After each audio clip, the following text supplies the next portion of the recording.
네, 110주년 38 세계 여성의 날을 축하드립니다. 오늘 여성의 날이라고 해서 오래간만에 보라색 넥타이도 맸습니다. 자유와 인권, 평등을 향한 여성들의 도전과 헌신은 여성만이 아닌 우리 모두를 위한 사람 사는 세상을 만드는 원동력이 되었습니다.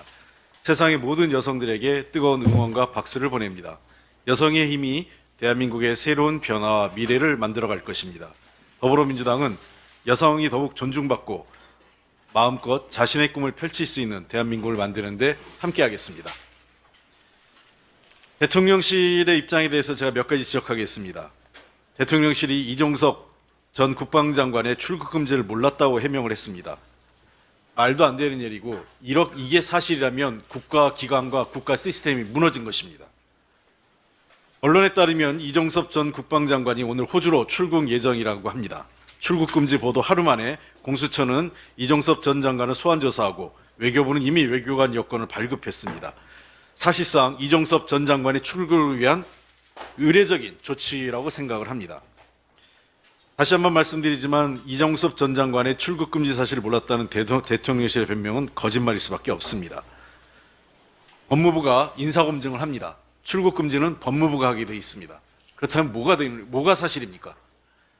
결국 대통령 본인이 최상병 사건 사망 사건 관련된 수사 외압을 은폐하고 사건의 주요 피의자를 해외로 도피 출국시키는 것을 방치하는 것입니다. 아니, 주도한 것입니다. 이종섭 전 장관 국방부 조사본부가 조사도 하기 전에 임성근 당시 사단장 등 주요 책임자들의 혐의를 특정하지 말라고 가이드라인을 제시한 핵심 공범입니다. 더 이상 이 사람에 대해서는 출국 금지 유지해야 됩니다. 법무부는 만약에 이 사람에 대한 출국 금지를 해제한다면 법무부는 범죄 피의자에 대한 공범이 될 것입니다. 대통령은 국제적 망신 더 당하기 전에 핵심 피의자 이종섭의 호주 대사 임명을 처리하십시오.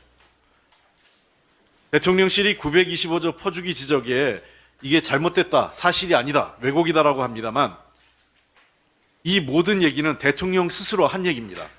17번의 민생 토론회에서 925조는 모두 대통령 입에서 나온 말들입니다.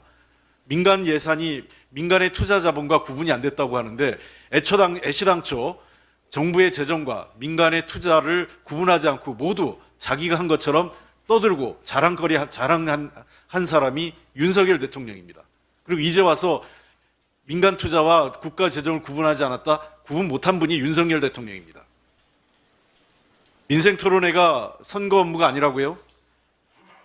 근데 묘하게도 소위 얘기해서 여야 총선 격전지인 수도권에서만 총 11회가 열렸습니다. 그리고 본인들의 텃밭이라고 할 수 있는 부산, 대전, 울산, 창원, 서산, 대구 등 주요 지역에서 나머지가 열렸습니다. 17회, 17회 중에서 호남에선 단 한 번도 민생 토론회가 열리지 않았습니다. 이게 뭘 의미하겠습니까? 자, 그렇다면 민생 토론, 민생과 관련돼서 총선 개입이 아니라면 윤석열 정부는 호남을 버린 것입니다. 자신에게 표 안 줬다, 자신의 지지율이 낮았다고 호남을 버린 것입니다. 어떻게 설명하실 겁니까? 더군다나 해당 행사에 그 지역에 자치단체장 초대하지도 않았습니다. 야당의 자치단체장은. 그리고 해당 지역에 야당 국회의원도 초대하지 않았습니다. 이런 적은 없습니다. 그렇다면 차라리 여당의 자치단체장도 초대하지 말았었어야 되는 겁니다. 사람이 행동을 할 때에는 최소한 초지일관, 일관성은 있어야 됩니다. 이리 떼고 저리 떼고 이럴 땐 이러고 저럴 땐 저러고 하면 그게 총선 개입이고 선거에 영향을 주는 관건 선거입니다. 윤석열 대통령님, 제발 상식적으로 삽시다.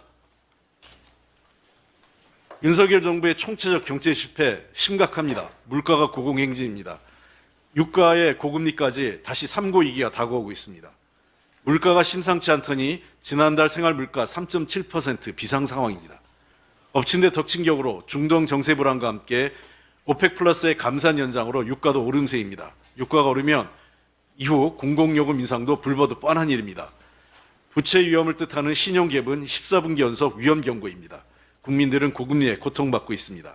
우리 국민들은 다시 고물가, 고유가, 고금리 3고 위기에 놓인 것입니다. 이러한 총체적 경제 위기에도 대통령은 경제는 관심 없고 불법 관권 선거에만 올인하고 있습니다. 국정원 내팽개치고 총선용 공수표만 남발하니 국민들의 삶이 더욱 어려워지고 있는 것입니다. 정부가 물가 방치, 그 결과 이제 국민들은 더 심각한 어려움에 빠지고 중산층과 서민의 삶이 도탄에 빠지고 있습니다. 이번 총선은 윤석열 정부의 경제 실패에 대한 심판 선거입니다. 대통령은 불법 관건선거 중단하고 총체적 경제 위기와 민생을 돌봐야 합니다. 그리고 여야의 국회 지혜를 모아서 함께 경제 위기를 극복하자고 힘을 모아달라고 해야 될 때입니다. 대통령님, 좀 제대로 합시다. 이상입니다.